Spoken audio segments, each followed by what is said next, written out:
Welcome everybody, and thanks for joining me today. So, today and this afternoon, I am going to share a secret with you. That secret is the secret to the fountain of youth. Who wants to know the answer? Yeah, I do. All right.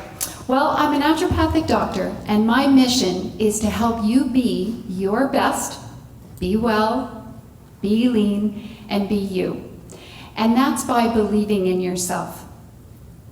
So when we go down this journey, one of the first questions that we have to ask ourselves is, what exactly is stress? Can anybody tell me?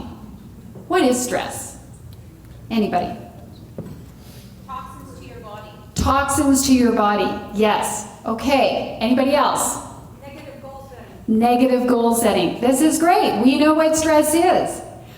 Well, another perspective is that stress is the perception of a dangerous and threatening situation. And when we perceive danger, what happens is the glands that sit on top of our kidneys, known as the adrenal glands, they start pumping out adrenaline, noradrenaline, epinephrine, cortisol. That gets our heart racing, we sweat, our tummy starts doing turns. It's just not good, right?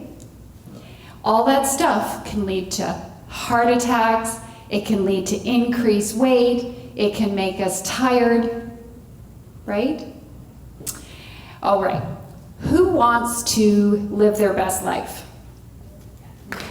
Yeah, I think we all do, and that's part of why we're here. Now, who feels that they're actually living their best life right now? Okay. For those of you who feel they are not living their best lives, what do we feel is stopping you from doing that? Is it time? Is it stress? Could be. Stress is a big thing, you know? And the thing is stress only bad? Because we know all the things that it can cause. But could stress be a good thing? That's the question. So, you know, when I was a kid and I didn't know the answer to something, I would ask my mother, right? So, being the advocate of nature, I thought, why don't we ask the bigger mother, the mother of nature? So I went to her and I said, you know, I have this question. I'm really interested in longevity. You know, what's the secret to the fountain of youth? And she said to me, well, dear, look harder. And so I read and I researched and I read and I researched and I went back to her and she said, look harder. So, voila, I finally read, researched, and found the answer. And the answer is actually quite simple, and I was excited about this. But you know, before I share with you what the secret is, you know, we've got to chat a little bit more. So the idea is I thought, well, why don't I check with other mothers and find out, what do other people know? And so the person that I'd like to introduce you to is Masaya Okawa.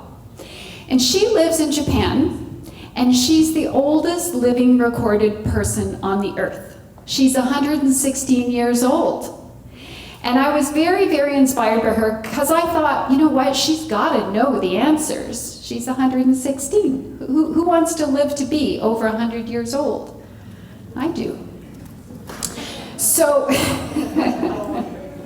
right, exactly.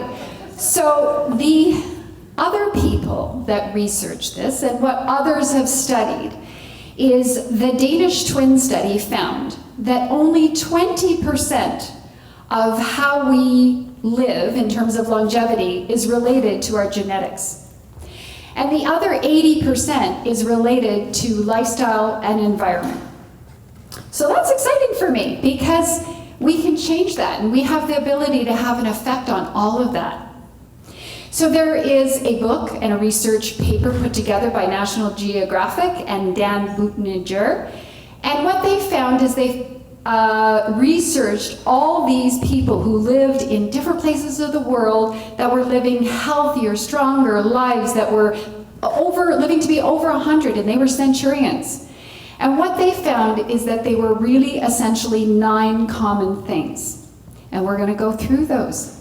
So number 1, was being in motion.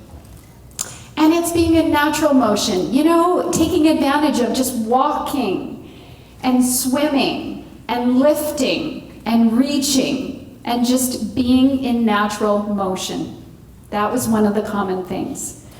The second common thing was waking up with a purpose. And the purpose, the Okinawians called it Aikigije. And what that means is waking up with a goal in mind of something that you want to do and accomplish that particular day for a bigger mission. And when you set your goal, what I encourage you to do is to make choices based on what matters, not avoiding discomfort. Who's made choices based on avoiding discomfort?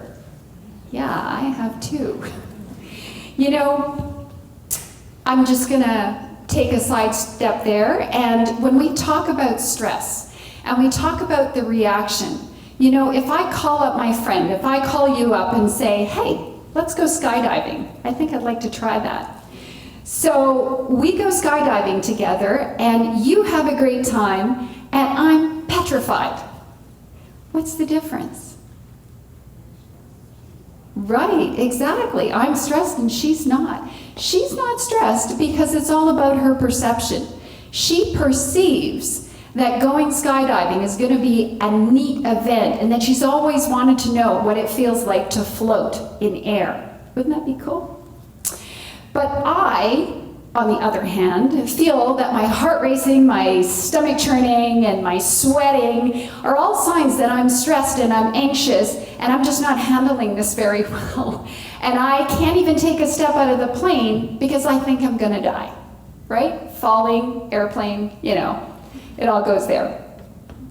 So one of the key factors of how we view stress is how we perceive, and that goes back to the first part. So that's our purpose. In terms of Zen, all centurions had the ability to find their Zen.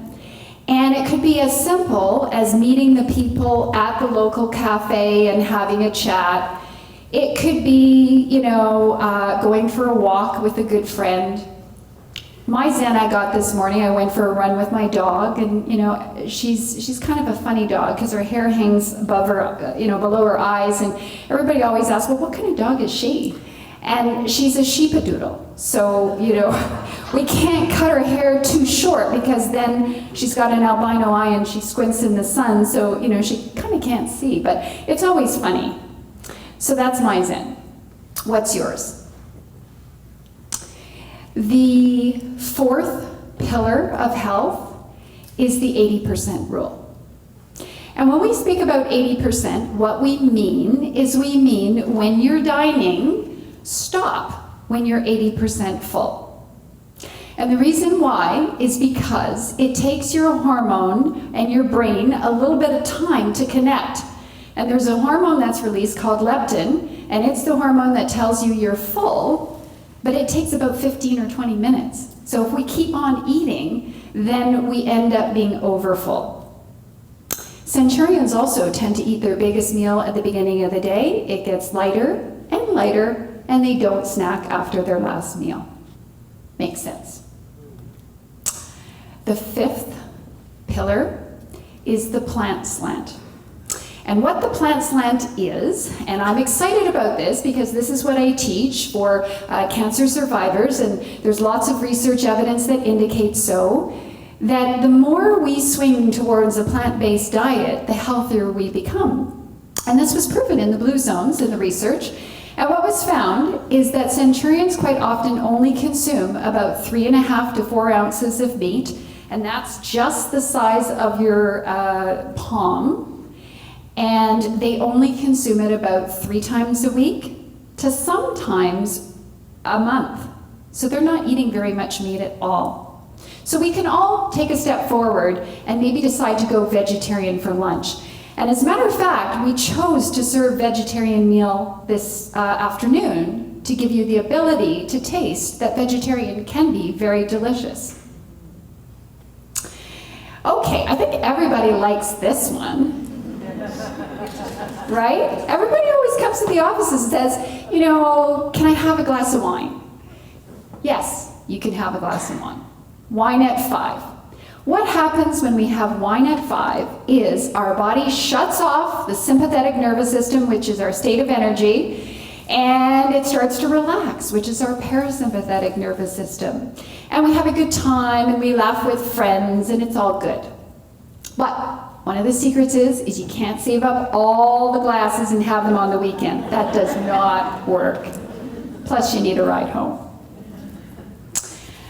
The next is community. It is very important to be connected to people. And community could be the people that are surrounding you today in this exciting and inspiring event and day. It could be the people that you work with. It could be your friends. But everybody needs to have a community. Your family.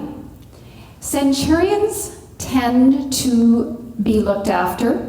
So research shows that when you bring in your parents into your home, the people that live in that home actually live longer, even though it's stressful. The other aspect is if you have a life partner, you gain 3 years of longevity. That stability, that security gives you 3 years. Purpose, going back, gives you an extra 7. So together that's 10 right there. The next is like-minded people. And you know, when I first started practicing, I always knew I wanted to be in healthcare, I wanted to speak, I wanted to share my message, but you know, I also wanted to have kids and I wanted to be a mother. And I thought, well, how am I going to do both? You know, I own my own business. I don't have maternity leave. So my mom helped. I nursed. I ran back and forth to the office, and I did it, and I worked part-time. But there's a time for everything.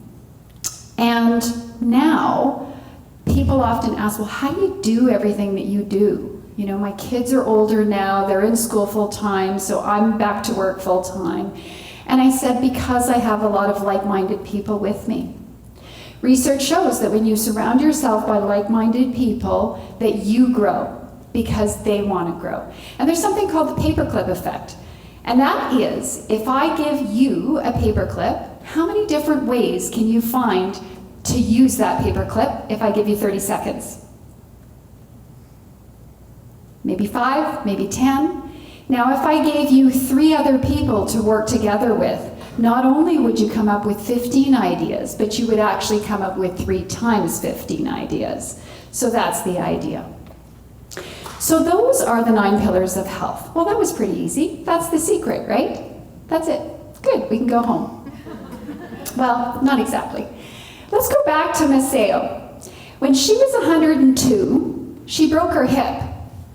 And the next day they walked in and they said, "What are you doing?" And there she was.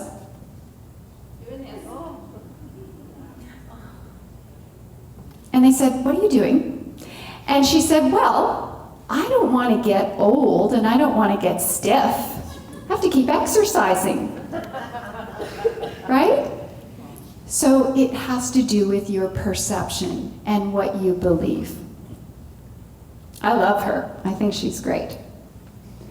So again, when there's a downside, there's always an upside. So again, let's keep looking for what the upside of stress is. The other research paper that I'd like to share with you was a study that was done in 2012. 30,000 people were assessed over an 8-year period. And what happened was they checked public records, public death records, and they just determined, you know, how long were people living. The 2 questions that they asked these people in this study was, number 1, how many of you have experienced a great deal of stress in the last year? Right? Yeah. Okay. And then how many of you believe that stress is bad? Okay. So in the end, they did find out that stress is bad news. As a matter of fact, 43% increased risk of dying with increased stress. And if you've got a kid like that, your life's a little bit challenging. But the result wasn't like that for everybody. It was actually only like that for only the people who believed that stress was bad. So if we do the math, 180,000 people died. That's 20,000 people a year. That means that if we actually look at US statistics, that places the thought that stress is bad as the 15th leading killer in North America. And that's above HIV, homicides, etc. So it's not stress, it's the belief that stress is bad. Interesting. Okay, so I've been practicing for over 20 years and I've been counseling people that stress is bad. So when you have the downside, we have to find the upside. And I'm excited about this because this is a different way to approach how we work through stress. So now we're going to do a little bit of an experiment. And I am going to be the educator, and we're going to bring all of you into this experiment. And the goal is we're going to create a social stress test. Okay, we all kind of know what it feels like to feel stressed, but I'm going to walk you through it. So what I'm going to do is I'm going to divide the room in half, just right here, okay? This is group 1, and this is group 2. Now I'm going to give each one of you a message, and the goal in this particular exercise is for us to assess how you respond to stress, okay? So all the people in group number 1, I'd like you to put your hands over your ears and pretend you can't hear what I'm saying because we don't have a soundproof booth. And when I go like this, you can unplug your ears. Okay, group number 2, the message to you is that stress is good. When your heart beats, it's increasing the oxygenation to your brain so that you can be stronger, you can think clearer, you can handle what's happening. When your tummy is turning, that means that hormones are being released, getting you ready for action, and this is going to be exciting. Okay, so the basic message is stress is good. So now you can cover your ears and pretend you can't hear, and when I do this, you can release your ears. So group number 1, now, the message for you in this experiment is that stress is bad. When your heart beats, when your tummy turns, it means you're just not handling the situation very good, you're stressed, you're anxious, and it's just not good news. Okay? Now, you guys can, now we're going to join in together. I'm going to bring you into the study. Welcome. And I have been trained to make you feel very uncomfortable. You don't know this, but I have. And I'm going to be giving you nonverbal cues. I'm going to be kind of sitting there and going, ugh. And I'm going to have my arms crossed. And I'm going to kind of look at you. And what we're going to ask each and every one of you to do is to come up and do an impromptu speech about Christopher Columbus. And then you start having thoughts that, oh yeah, I wasn't so good at history. And you come up and there's bright lights and there's lots of people and you kind of have to do your thing. So that's part 1. Part 2 is that now we all have to count out loud backwards from 999 minus 7 and away you go, okay? So 1, 2, 3, go. Faster, faster, faster. Oh, wait, stop. You made a mistake. We're going to have to start all over again. Okay, so you get the idea. We're inducing stress. So now, being the researcher that I am, and being the multitasker, I'm putting together 2 studies, the one we were speaking about and the one that's done by Harvard. And I'm going to bring you to the lab now. And we're going to find out what happened in the body with the 2 different groups. And what do you think we're going to find out? Well,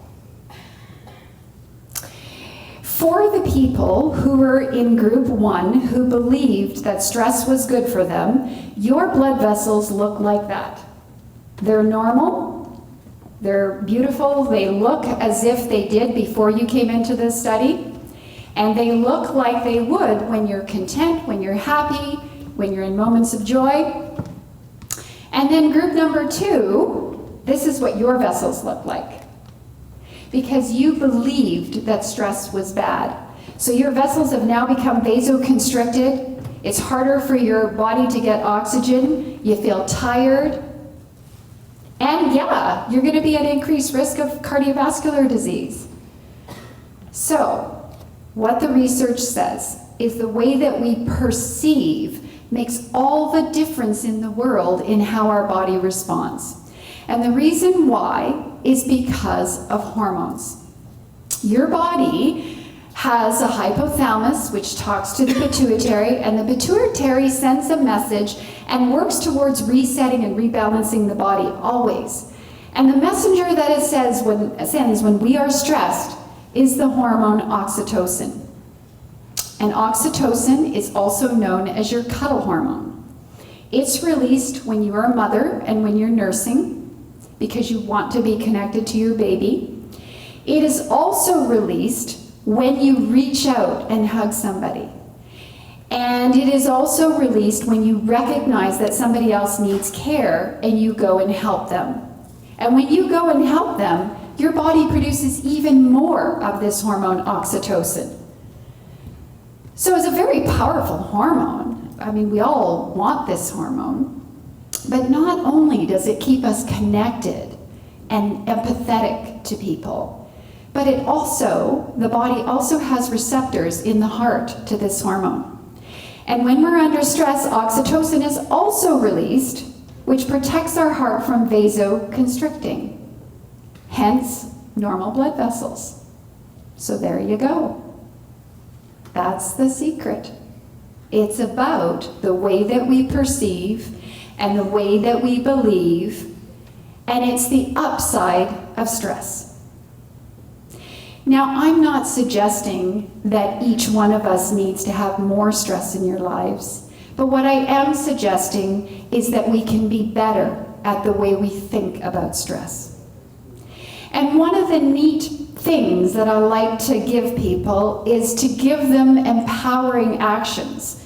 So the next time when you feel your heart racing, when you're trying to figure out what to wear, or, did you get that project done, or how the heck are you going to get your kids to all those different activities, there's an acupuncture point which you can use acupressure on, and it's known as kidney 1. And it is on the bottom of your foot when you flex it. There's a difference in color between the pink area and the white area of your foot. You can just use a little bit of pressure on that point, and that helps calm and ground you. Because kidney 1 is the master acupuncture point that grounds somebody. When somebody's too active in their mental thoughts and has difficulty sleeping, this is one of the points that I'll actually put a little tack under. When people walk, they're actually able to get a therapeutic response. And this is something that you can use pressure on. It's really simple. So, believe in yourself, and now you can share the secret. Thank you.